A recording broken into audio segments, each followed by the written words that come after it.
अस्सलाम वालेकुम, मैं हूं फैसल अजीज खान। बहुत बड़ा फैसला हो गया है, बहुत ही बड़ा फैसला हो गया है। पाकिस्तानियों के जहनों के ऊपर दबाव था, इज्जत नफ्स का मसला था, सियासत हो रही थी, सुप्रीम कोर्ट के चीफ जस्टिस रिमार्क्स दे रहे थे। अब हुकूमत को मालूम था, अवाम को मालूम था, लेकिन एक गड़बड़ थी जिसका हल नहीं निकल रहा था। वो है कि टोटल पाकिस्तानी कितने हैं।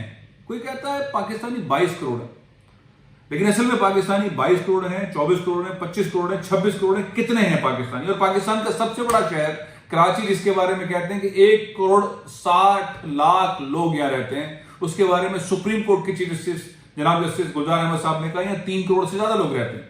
जेडीसी के जफर अब्बास कहते हैं यहां 4 करोड़ से ज्यादा लोग रहते हैं, जो गली मोहल्ले के अंदर काम करते हैं, लोगों के लिए फलाई बहबूद के काम करते हैं, खाना खिलाते हैं और मसाइल को हल करते हैं। सैलानी वाले कहते हैं ज्यादा पैसे हैं, क्योंकि वो लोगों को ज्यादा लोग हैं, ज्यादा पैसे खर्च होते हैं, लोगों को खाना खिलाते हैं, उनकी मदद करते हैं।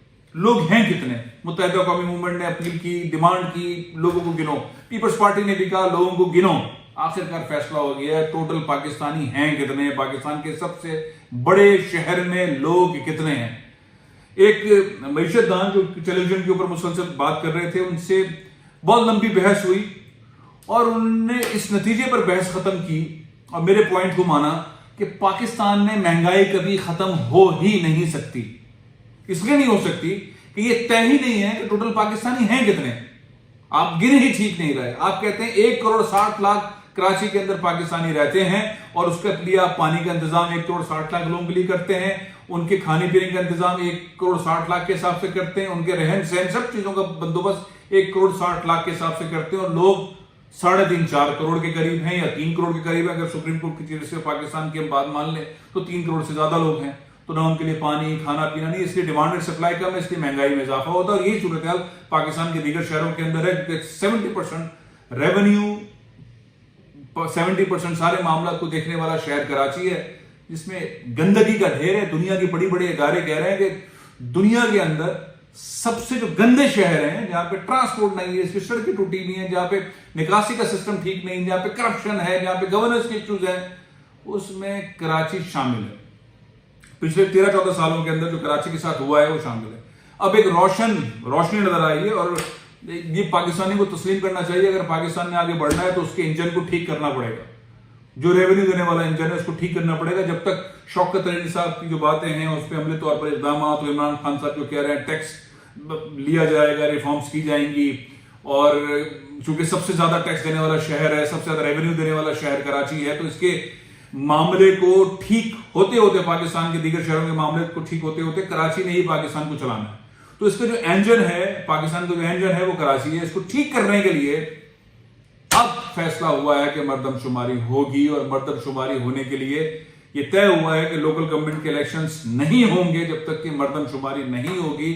और मर्दमशुमारी के लिए 5 अरब रुपए मख्तस कर दिए गए हैं। बड़ा फैसला हो गया, बजट के अंदर अनाउंस भी हो गया, पहले भी बात हो गई थी, लेकिन अब आज पहली मीटिंग इसकी हो गई है। मर्दमशुमारी कैसे, कितनी जल्दी करनी है, बौखलाहट का शिकार है बहुत सारी सियासी जमातें हैं कि अब ये होंगे, पता खुल के सामने आ जाएगा कितने लोग हैं, और हमारे वोट्स कम हो जाएंगे, ये वोट्स बड़े हो जाएंगे, फिर हल्का बंदियां होंगी, फिर लोकल गवर्नमेंट के इंतखाबात होंगे, और जब ये प्रोसेस कंप्लीट हो रहा होगा, कंक्लूड हो रहा होगा, तो जनाब इंतखाबात सर पर खड़े होंगे, जनरल इलेक्शंस, और जो इसमें कामयाबी करेगा वो पलड़ा उसकी साइड पर होगा और चीजें आगे निकल जाएंगी। तो एक बहुत बड़ी डेवलपमेंट है।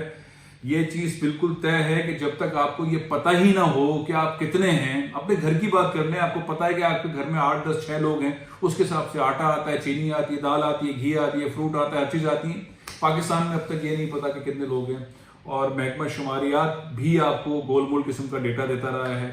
फाइनली जो इस वक्त हम वजीर खजाना शौकत तरीन साहब का लबो लहजा देख रहे हैं, मैं तो समझ रहा हूं कि सीनियर प्राइम मिनिस्टर हैं, वो अथॉरिटेरियन स्टाइल के अंदर वो चीजें बात कर रहे हैं कि मैं एफबीआर के साथ यूं कर दूंगा, मैं पीटीआई वालों को ठीक कर दूंगा, मैं इनको यूं कर दूंगा। जाहिर है उनके पास ताकत है, और ताकत के जो कर्ता धर्ता है उन्होंने उनको मैंडेट दिया है, और वो एग्जीक्यूशन वाली साइड पर आ रहे हैं। तो जो छोटी छोटी बड़ी बड़ी चीजें हैं उन सारी चीजों के ऊपर वो एड्रेस कर रहे हैं। लेकिन मेरे लिए सबसे इंपॉर्टेंट चीज यही है, आप बोलें गाड़ी की कीमत कम हो गई, आप बोलें ये हो गया, आप बोलें 10,000 रुपए सैलरी बढ़ा दी, आप बोलें कि जनाब अली टैक्सी वाला कम कर दिया, लेकिन ये तमाम चीजें ज़राअत की हो, टेक्नोलॉजी की हो, फलानी हो, सारी चीजों, लेकिन सबसे पहले ये मालूम तो होना चाहिए कि सब कुछ हो किसके लिए रहा हैं कितने पाकिस्तानी, टोटल पाकिस्तानी हैं कितने, उसके बाद पता चलेगा कि मामला किस सिमत जा रहा है। तो फाइनली अल्लाह का शुक्र है कि तय हो गया कि मर्दमशुमारी हो रही है। इमरान खान साहब ने अपना एक और वादा पूरा कर लिया, बड़ी बड़ी बातें इमरान खान साहब ने वादा किया था और वादा पूरा कर लिया। सियासी जमातों ने दबाव डाला हुआ था, कोर्ट के अंदर केसेस चल रहे थे, बहुत सारी सियासी जमातें बेचैन थी, लेकिन अब ये मामला हुकूमत ने डन करके, काबीना ने मंजूर करके, बजट के अंदर पैसे रख के कर दिया बड़ा फैसला और आज इसकी पहली मीटिंग हो गई। तो जाहिर है कि अब ये मर्दमशुमारी वाला सिलसिला शुरू होगा। अब इसकी स्ट्रैटेजी क्या होगी, इसकी प्लानिंग क्या होगी, पाक फौज किस हद तक इसके अंदर इन्वॉल्व होगी, हुकूमतें किस हद तक इन्वॉल्व होगी, मैनिपुलेशन कितनी होगी। कराची की आबादी 1 करोड़ 60 लाख से उठा के 1 करोड़ 65 लाख दिखाएंगे, 1 करोड़ 70 लाख दिखाएंगे या रियल आबादी दिखाएंगे। और जाहिर है कि अगर रियल आबादी दिखाएंगे 3-3.5 करोड़, तो यहाँ की सूबाई असेंबली की सीट्स बढ़ जाएंगी, यहाँ की नेशनल असेंबली की सीट्स बढ़ जाएंगी। आने वाले इलेक्शंस के अंदर जो एक क्लीन सिनेरियो होता है एक पार्टी के लिए, पाकिस्तान पीपल्स पार्टी के लिए शायद ऐसा नहीं होगा और 15 साल मुकम्मल करने के बाद पाकिस्तान पीपल्स पार्टी की हुकूमत हो सकता है कि वो उसको अगले 5 साल के लिए यानी कि 20 साल कंटिन्यू करने के लिए बहुत मेहनत करनी पड़े। तो मर्दमशुमारी सही पॉइंट पे आके ठक की जा रही है। अब पाकिस्तान पीपल्स पार्टी और मुख्तलिफ पार्टियां, पीटीआई भी बहुत जान मारेगी, एमक्यू भी बहुत जान मारेगी, जमात इस्लामी भी बहुत जान मारेगी और पार्टी भी बहुत जान मारेंगे कराची में। लेकिन ओवरऑल पूरे पाकिस्तान के अंदर मर्दमशुमारी से सही डेटा आ जाएगा। सही डेटा जब आ जाएगा तो जाहिर है हमें पता होगा हमें कितने टमाटर चाहिए, कितनी प्याज चाहिए, कितना गोश्त चाहिए, कितना दूध चाहिए, कितनी गंदम चाहिए, कितनी चीजें चाहिए, और तभी जाके महंगाई पे काबू हो सकेगा। अभी महंगाई पे काबू के जो जितने भी फार्मूले हैं वो अमली तौर पर तसलसल के साथ कामयाब नहीं हो सकते। वो टेम्पररी सब्सिडी के साथ, यूटिलिटी स्टोर एंड कंपनी के साथ आप लेकर आते हैं और थोड़े वक्त के लिए चलते हैं, उसके बाद फिर वो फ्लॉप हो जाते हैं। उसकी वजह यही है कि हमें यही नहीं पता कि पूरे मुल्क में सारे पाकिस्तानी कितने हैं और फॉरेनर कितने आते हैं जिनको खाने पीने की चीजों की जरूरत है, और हमें ये भी नहीं पता कि हमारी गायें भैंसे गाड़ियां वाड़ियां कितनी हैं। तो ये तमाम चीजें हमें बहुत शदीद जरूरत है इस चीजों की। और फाइनली इमरान खान साहब के इस वादे के साथ हम उस राउंड के अंदर जा रहे हैं जहां हमें कुछ अरसे के बाद ये मालूम हो सकेगा कि पाकिस्तानी मजमूई तौर पर कितने। मेरा ख्याल ये कि अगर सही इंसाफ के साथ ये किया जाए तो पाकिस्तानी तकरीबन 27 से 28 करोड़ के करीब निकलेंगे। इससे ज्यादा भी हो सकते हैं, लेकिन कम से कम 27 से 28 करोड़ होंगे। और कराची के अंदर जो मर्दमशुमारी अगर इंसाफ के साथ हुई तो कराची 3.5 करोड़ से कम नहीं होगा। देखते हैं इस अच्छे फैसले के साथ इमरान खान साहब और कराची को और सिंध को क्या देते हैं और कितनी बेचैनी और खुशखबरियां हम इस फैसले के बाद सुनते हैं। प्रोग्राम में खत्म कर रहा हूं, इंशाल्लाह कल फिर हाजिर होऊंगा। इजाजत दीजिए। पाकिस्तान जिंदाबाद।